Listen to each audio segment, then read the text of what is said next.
Ever since Sound of Freedom blew up at the box office, I've been keeping an eye on Angel Studios to see what they would do to follow it up. Cabrini proved that the studio could produce big budget historical biopics, and while it didn't exactly set the world on fire, it was definitely a competently made movie with a strong cast and a plot that dealt with broadly similar subject matter. But if Cabrini was an interesting offshoot of their biggest hit, then Sound of Hope is without a doubt its spiritual sequel, tackling some of the very same issues and themes, only from a slightly different perspective. Yeah, the title's a bit on the nose, but it makes me wonder if there's going to be a whole series of films beginning with Sound of, but whatever. The question is, what is it actually about? Well, the film's set in the real-life town of Possum Trot in East Texas, which as far as names go has got to be up there with Great Cock-Up, Wet Wang and Shitterton here in the UK. Anyway, the story focuses on a local pastor and his wife Donna, who do their best to lead their impoverished community and tend to the worries and problems of their congregation. They're definitely not wealthy people, and they've been dealt a tough hand in life as they struggle to care for a severely disabled son, but straight away you get a real sense of the strong family unit and community spirit they've created.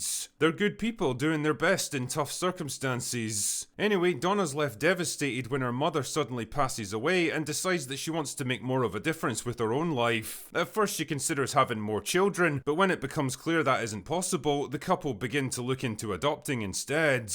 That's when they discover the foster care system, which is severely underfunded and completely overwhelmed by kids in desperate need of homes. And needless to say, most of them come from pretty horrific backgrounds. Donna feels compelled to help out, and pretty soon they've taken in a couple of children as foster parents, with more soon joining them. The thing is, there's only so much that one family can do, and that's when they start encouraging other members of their congregation to pitch in too. Before long, this one town becomes one of the biggest recipients of foster children in the entire state, but the strain it puts on already struggling families soon starts to take its toll, and the emotional and financial burden threatens to tear the community apart. One of the things I appreciate about films like this and Sound of Freedom is their ability to tackle sensitive topics in a way that feels balanced and mature, never sugarcoating things to keep the audience comfortable or resorting to gratuitous sensationalism for pure shock value. The film shows you just enough to make you understand what a lot of these kids are going through without ever feeling exploitative,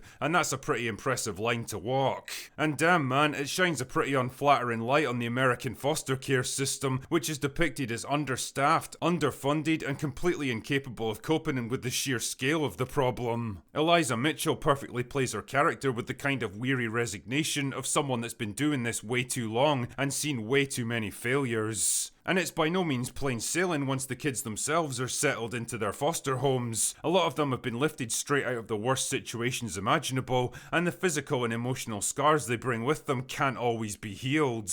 The dark reality of the situation though is balanced out by a core theme of good people doing their best to help others in difficult circumstances. Most of the characters in this movie have little enough to begin with, but they're willing to help anyway because they can. And I don't know man, it's nice to be reminded every once in a while that there are actually good people out there. Going into this, I have to admit I wondered if the film's religious undertones would be a little overbearing at times, but for the most part it doesn't really try to preach or pander to the audience one way or the other. I got the impression it's a much more universal story of personal sacrifice and overcoming hardship for the good of others, themes that are kinda difficult to argue against. Performances are excellent throughout. Nika King and Demetrius Gross play off each other brilliantly. There's a real spark of warmth to their relationship, and when they argue with each other, it feels raw and real and emotional. Especially when Gross confronts other pastors that have chosen to overlook the problem. You really feel the guy's righteous anger and frustration just bursting to get out.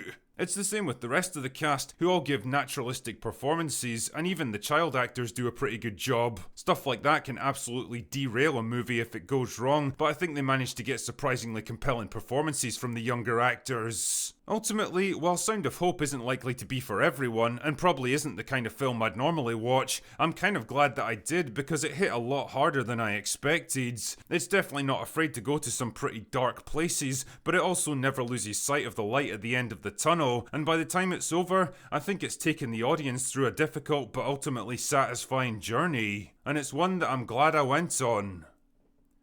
Anyway, that's all I've got for today. Go away now.